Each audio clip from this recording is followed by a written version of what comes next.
Guys, mamajigan ko kayo kung paano mag-magic na totoo. Kita nga. Baba. Ito lang yan. Ganyan lang nga. Di ba lahat nakataob? Pumili ka ng baraha. Ito. Kunyari, yung napili mo. Hindi ko nakita yan, guys. Tatandaan mo lang yan, Ano yan, hindi ko nakikita, Ayan, Tapos ngayon, guys, ayan. Ilagay mo siya dito. Kahit saan. Ayan, Yan. Suksok mo siya dyan ng ganyan. Tapos kapag nasuksok mo na, kaya ko, ito yung card mo. Ibabaw ka agad ito. Hindi ba to? Hindi yan. Bakit? Ano? Ito. Hindi rin ba to? Ito. Bawa tayo sa likod. Ito. Hindi rin yan. Harap ko na yung baraha. Actually, kaya nag-English pa. Lahat ng baraha ay nakaharap. May hanapin tayong baraha dyan, no? May tinaob talaga ako dyan na isang baraha. Baka ay yung baraha. Tingnan mo. Ito. At tingnan ko, ano pili mo? Is 5 of hindi ko nang tawag dyan. Isa pa.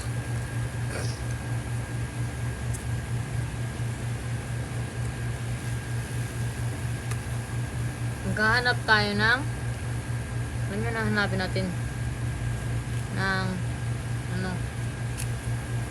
6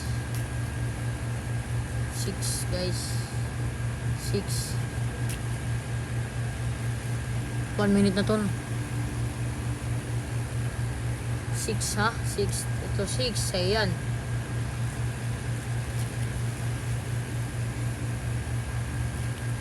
Tayo mga ito 6 ha, nagkulang-kulang na ito baraha ko kasi nagputong na dito sa bahay.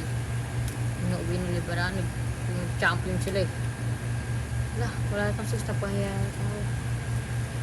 Ito 6 guys, so yan ito wala na 16 ganito lang yan, walang pantuduka pag nag-5 ako ng isa lang yan syempre ito naglalapak ka ng isa, kita ba yan? Naglalapak ka ng isa sa ibabaw, parang alternate lang yan. Alternate, lalagay yung isa, itong 6 lalagay mo ulit, alternate tawag dyan. Lalagay ako ng isa, lagay ako ng isa, syempre itong last lalagay mo sa ibabaw. Tapos pag pinitik ko yung sa mukha mo ng ganyan, lahat ng bara tsuk-tsak, 3. Pag binigay ko sa itong 1, 2, 3, okay na itong iba. Gitna mo na una natin buksan, 6. So, ito kaliwa ay 6. Ito naman 6, alternate, magician. Thank you sa pagbulag.